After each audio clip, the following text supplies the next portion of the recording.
Assalamualaikum warahmatullahi wabarakatuh.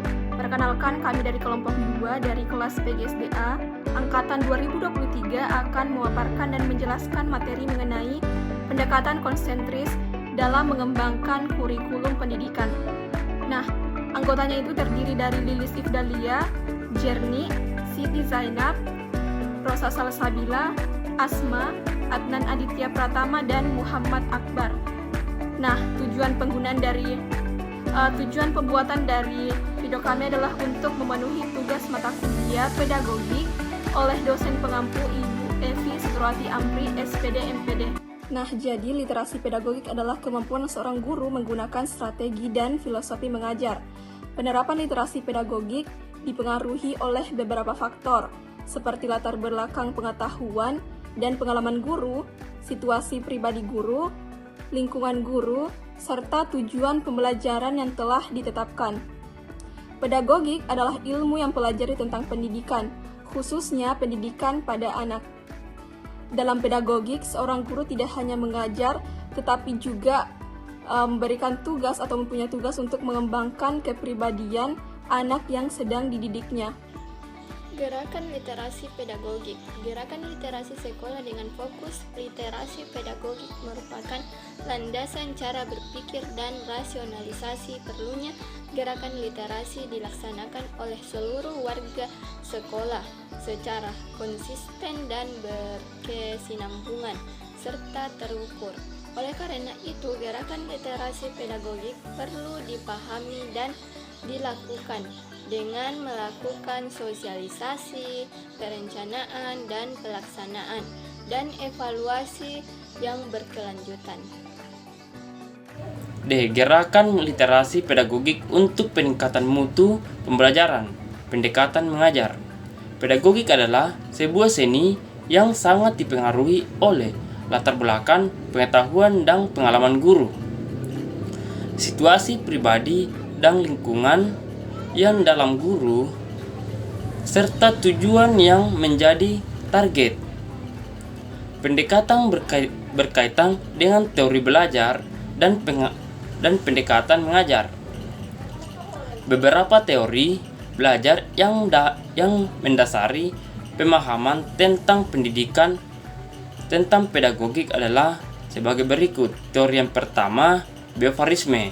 Teori ini memperoleh pengetahuan tentang peristiwa melalui pengamatan sensorik yang diperoleh dari sumber literasi eksternal, contohnya keluarga, teman, maupun media, dan menghubungkan stimulus dengan respon perilaku tertentu. Dalam hal ini, pelajaran dikondisikan untuk merespon stimulus. Teori kedua yaitu kognitivisme. Teori ini menekankan pada pengetahuan siswa berasal dari ide yang diperoleh dari luar individu berdasarkan pikirannya dan kemudian memahami fenomena dengan perbedaan kebaikan mental sehingga terjadi pemahaman makna yang berbeda pada diri siswa. Baik, yang ketiga, teori belajar konstruktivisme. Teori ini menekankan pada upaya untuk membangun kemampuan pikiran secara aktif, mengeksplorasi dan mengembangkan fenomena yang bermakna bagi diri sendiri. Sumber pengetahuan dihasilkan dari interaksi individual sebelumnya dan bersamaan dengan lingkungan fisik dan sosial, dan secara simbolis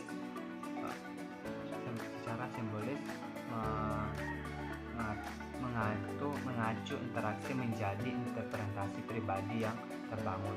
Yang keempat, teori belajar sosio-konstruktivisme menekankan pada pembuatan pengetahuan dengan komunitas individu, bukan oleh individu. Pengetahuan dibangun secara kolaborasi melalui praktik sosial terorganisir dan menghasilkan proses sejarah dan sosial budaya.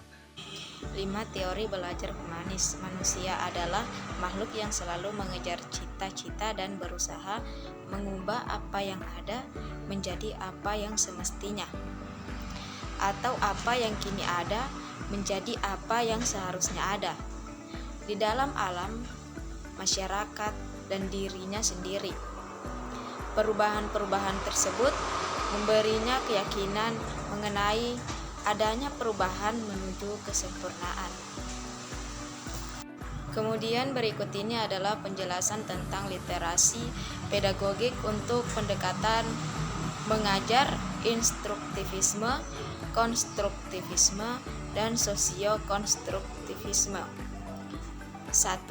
Pendekatan instruktivisme adalah cara mengajar pengetahuan kepada siswa melalui pemberian instruksi atau perintah.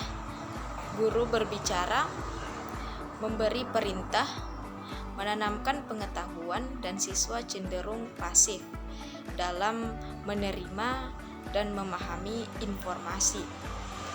Guru tidak membedakan kemampuan siswa karena menganut prinsip bahwa pengetahuan berada di luar diri siswa dan guru memberikan pengetahuan itu kepada siswa.